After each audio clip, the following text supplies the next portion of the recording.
Welcome to Al Hadi Foundation School.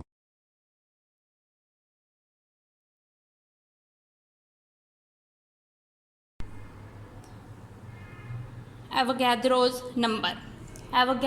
Number chemistry में हम बहुत से सब्सटेंसेस के साथ डील करते हैं, जिसमें जो कि एटम्स से मिलकर बने हैं, कुछ मॉलिक्यूल्स से मिलकर बने हैं, कुछ फार्मूला यूनिट्स से मिलकर बने हैं।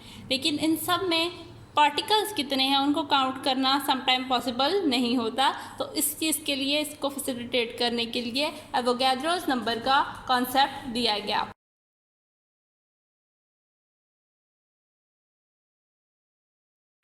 Avogadro's number is a collection of number of atoms. It's a collection of it's a number which is 6.02 multiplied by 10 raised to power 23. इसको हम रिप्रेजेंट करते हैं by a symbol which is N and A. अब ये number 6.02 multiply by 10 raise to power 23, ये number of atoms, molecules और formula unit is called the Avogadro's number. It is the simplest formula. For example हम ये भी कह सकते हैं, इसको हम इक्विवेलेंट करते हैं 1 मोल के। 6.02 multiply by 10 raise to power 23 is equal to 1 mole. जैसे कि अगर हम ये कहते हैं कि हमने 12 एग्स लिए तो वो इक्वल होते हैं 1 डजन के। बिल्कुल इसी तरह 6.02 multiply by 10 raise to power 23 is equal to 1 mole. अगर हम और एग्जांपल देना चाहें तो हम ये कह सकते हैं कि अगर हम कह रहे हैं कि हमारे पास 1 मोल ऑफ कार्बन था, तो 1 mole of carbon is also equal to 6.02 multiply by 10 raise to power 23 carbons. 23 atoms of carbon are equal to 1 mole of carbon. बिल्कुल उसी तरह 6.02 multiply by 10 raise to power 10 raise to power 23 atoms of nitrogen is equal to 1 mole of nitrogen.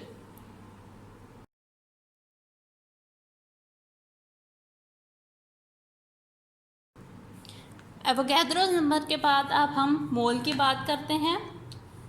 Mole is the atomic mass, molecular mass और the formula mass of a substance which is expressed in grams. हमने पीछे gram atomic mass, gram molecular mass, gram formula mass को पढ़ा था। हमने ये भी देखा था कि 1 atomic mass is also equal to 1 mole. हमने ये भी देखा था कि एक जो हमारे पास मॉलिक्यूलर मास होता है किसी एक मॉलिक्यूल का, वो ऑल्सो इक्वल टू 1 मोल होता है। इसी तरह फार्मूला मास भी इक्वल टू 1 मोल होता है। तो इन सब को हम जब एक्सप्रेस करते हैं ग्राम में तो उसको हम मोल कहते हैं, 1 मोल।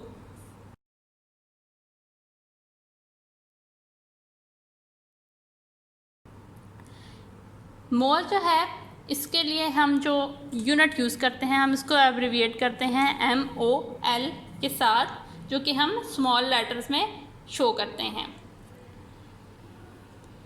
नंबर ऑफ मोल्स हम फाइंड आउट अगर करना चाहें तो उसके लिए जो हम फार्मूला यूज़ करते हैं, number of mole is equal to जो एलिमेंट हमें, जो सब्सटेंस हमें दिया गया है उसका मास कितना है, mass of the substance divided by the molar mass of substance। Molar mass molecular मास को ये कहा जाता है। अब नंबर ऑफ मोल हमें फाइंड आउट करने हैं। फॉर एग्जांपल हमें कहा गया टू फाइंड आउट द, हमें दिया गया है वाटर और हमें ये कहा गया है कि हमें वाटर के number of moles find out करने हैं। जो वाटर का मास है हमारे पास, फॉर एग्जांपल हमारे पास है 20 ग्राम्स ऑफ वाटर, सब्सटेंस हमारे पास वाटर है।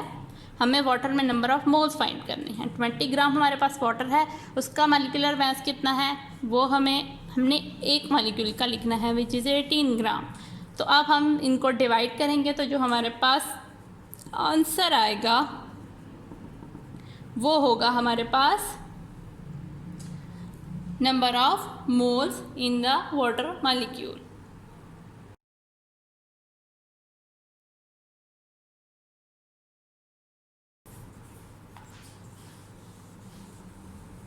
यहाँ पे हम एक एग्जांपल भी लेते हैं एक और, जिसमें हमें number of moles find out करने हैं in the 40 gram of H3PO4 यानी फॉस्फोरिक एसिड में। ओके, जो हमारे पास इसका मैस है, मैस हमारे पास है 40 ग्राम, जो कि हमें क्वेश्चन में दिया गया है। इसका हमें फाइंड आउट करना है मॉलिक्यूलर मैस। मॉलिक्यूलर मैस हमारे पास फाइंड करने के लिए हम क्या कर रहे हैं, हमें हाइड्रोजन 1, 3, हमने इनके एटॉमिक मैसेज को इनके जो नंबर ऑफ एटम्स दिए गए हैं उससे मल्टीप्लाई करेंगे। हम अपना पुराना मेथड जो मॉलिक्यूलर मैस फाइंड आउट करने का था उसे यूज़ करेंगे और मोलर मैस हम इसका फाइंड आउट करेंगे, जो कि हमारे पास आएगा 98 ग्राम पर मोल। अब हम फार्मूला लगाएंगे which is number of mole is equal to mass of substance divided by molar mass of substance। mass हमारे पास कितना है 40 gram divided by molar mass है हमारे पास 98 ग्राम्स पर मोल। अब हमारे पास ये डिवाइड होगा, डिवाइड करने के बाद हमारे पास आंसर क्या आया 0.408। ग्राम ग्राम से कैंसिल आउट हो गया, हमारे पास रह गया मोल।